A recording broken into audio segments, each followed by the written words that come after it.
जय श्री कृष्ण मित्रों। जीवन में एक समय ऐसा आता है जब हम किसी कठिन परिस्थिति के सामने खड़े होते हैं और हमारे अंदर दो आवाजें लड़ रही होती हैं। एक कहती है डटकर सामना करो, दूसरी कहती है छोड़ो, भाग चलो। ऐसे ही एक क्षण में खड़े थे अर्जुन।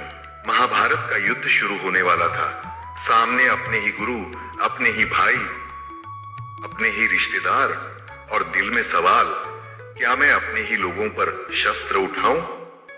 यही वह पल था जब श्री कृष्ण ने अर्जुन से दो ऐसे वाक्य कहे जो आज भी हर उस इंसान के लिए प्रासंगिक हैं जो जीवन के रण क्षेत्र में हिम्मत और डर के बीच फंसा है।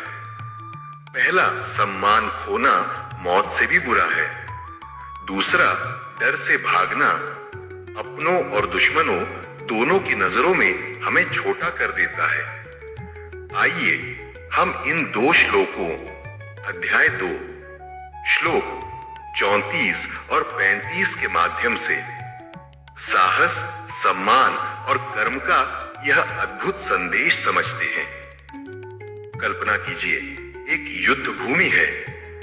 चारों ओर रणभेरी की गूंज, धूल और शस्त्रों की चमक, और एक महान योद्धा अर्जुन अपने ही धर्म संग्राम के बीच में खड़ा है, लेकिन उसका मन डगमगा रहा है।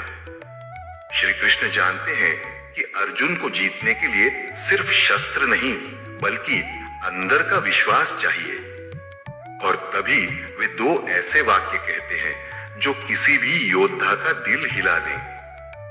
आज हम इन्हीं दो श्लोकों से सीखेंगे सम्मान का मूल्य और डर का परिणाम। श्लोक 2.34 संस्कृत पाठ 20 सेकंड। अकीर्तिं चापि भूतानि कथयिष्यन्ति ते व्ययम् संभावितस्य चाकीर्तिर्मरणादतिरिच्यते। अर्थ, लोग तेरी निंदा का कभी अंत नहीं करेंगे अर्जुन, और जो व्यक्ति समाज में सम्मानित है उसके लिए बदनामी मौत से भी ज्यादा दर्दनाक है। कृष्ण सीधे अर्जुन के हृदय पर वार करते हैं। वह कहते हैं, अगर तू युद्ध से पीछे हटेगा तो यह कलंक युगों युगों तक तेरे साथ रहेगा। अभी तेरे पास वीरता की छवि है, लेकिन पल भर की कायरता सब कुछ मिटा देगी। मित्रों, हमारे जीवन में भी यह सच है।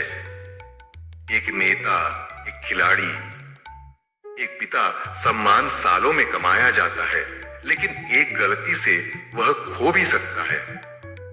सोचिए, अगर शिवाजी महाराज डर के कारण युद्ध टाल देते तो क्या हम उन्हें आज भी याद करते?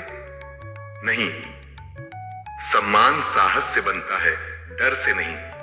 क्या आपने भी कभी ऐसा क्षण देखा है जब डर लगा हो लेकिन आपने डटकर सामना किया और सम्मान कमाया? और अगर भाग जाते तो लोग आज आपको कैसे देखते? श्लोक 35 भयाद्रणादुप्रतम मनस्यन्ते त्वां महारथः येषां च त्वं बहुमतो भूत्वा यास्यसि लाघवम्। जिन महारथियों ने अब तक तेरा सम्मान किया है वे सोचेंगे कि डर के कारण तू युद्ध से भाग गया, और तू जो उनके लिए आदरणीय था उनकी नजरों में तुच्छ हो जाएगा। यहां कृष्ण और भी गहरा प्रहार करते हैं।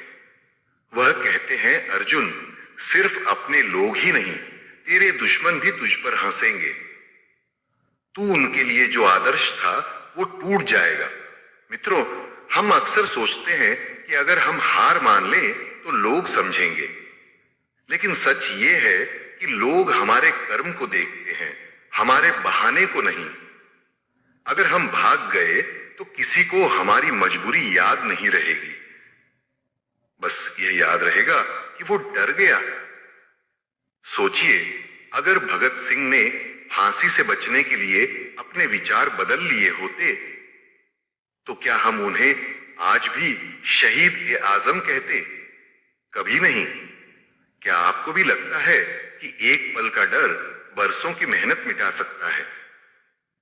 और क्या साहस की असली पहचान संकट के समय ही होती है? संयुक्त निष्कर्ष 1.5 मिनट।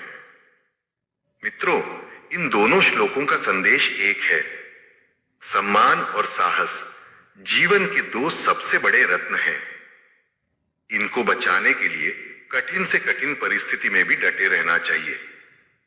सम्मान एक बार गया तो मौत भी उससे छोटी लगने लगती है। इसीलिए चाहे आपका रणक्षेत्र युद्धभूमि हो, व्यापार हो, खेल का मैदान हो या जीवन की कोई कठिन परिस्थिति, डरकर पीछे मत हटो, क्योंकि कल लोग आपकी जीत हार भूल सकते हैं, लेकिन आपका साहस वो अमर रहेगा। जय श्री कृष्ण।